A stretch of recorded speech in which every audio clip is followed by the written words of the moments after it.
Okay, good news. I have been testing for the past hour and a half, both indoors and half outdoors. Outdoors is hardly a test. It is, but I was testing low light importantly.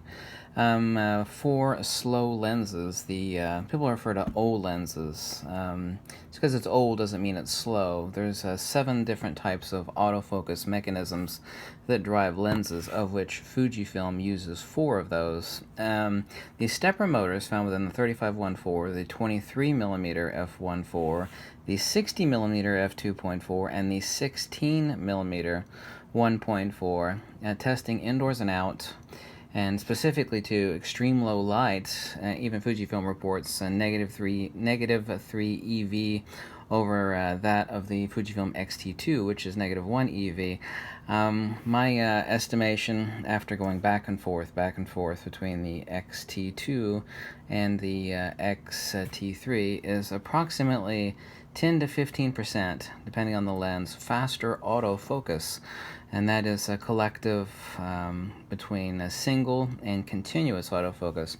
The average seems to be about 10. I mean, I had actually a hard time determining whether it's 10 to 15%, but that's rather substantial. So your slower autofocusing lenses will work faster due to BSI, phase detect, corner to corner, and specifically to superior low light performance for autofocusing lenses on slower lenses. Also, too, have to report on infrared.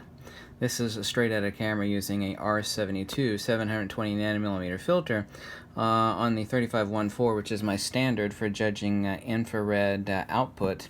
And I really am convinced because the XT1, XT2, and the XH1, which is the same sensor and engine, have extremely similar profiles in doing infrared photography.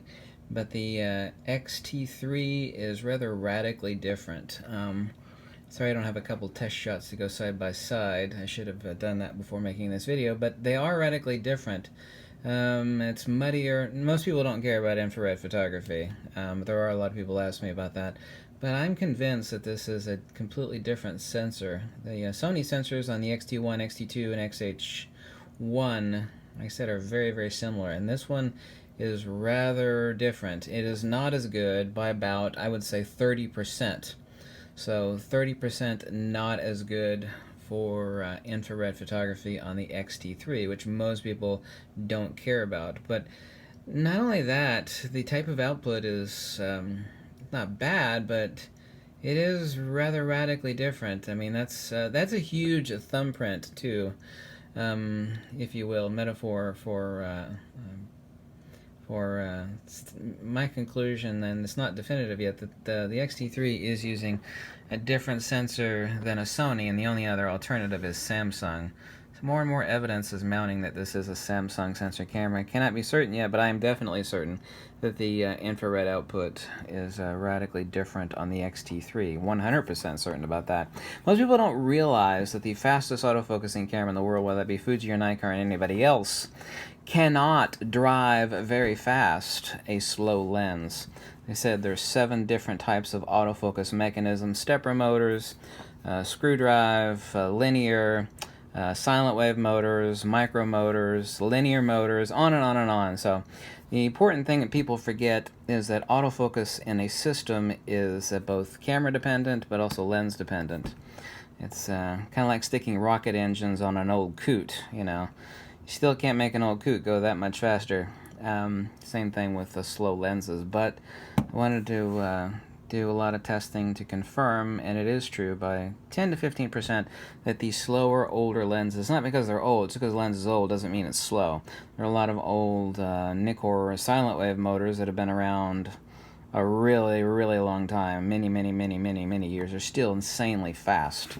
So it's not because these are old, it's the type of motor mech that is within them. Due to cost and space constraints, there's a stepper motor.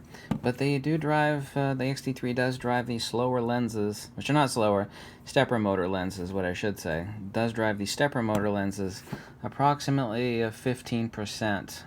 It's tough to decide whether it's 10 to 15%, but it's right about that, so that's good news.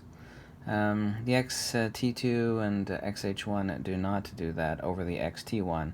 but the X-T3 certainly does do that. So good news on that front, and I'm really very certain that this is a completely different sensor manufacturer than Sony for the use of the sensor inside the X-T3. If that's not the case, it is absolutely the case that the infrared output on the X-T3 is quite substantially different than that found on the XH1 or X-T2. Thank you so much for watching.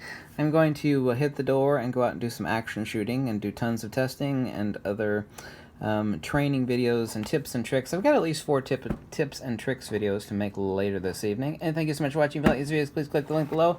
Tell me to jump off a cliff, whatever makes you happy. Fuji!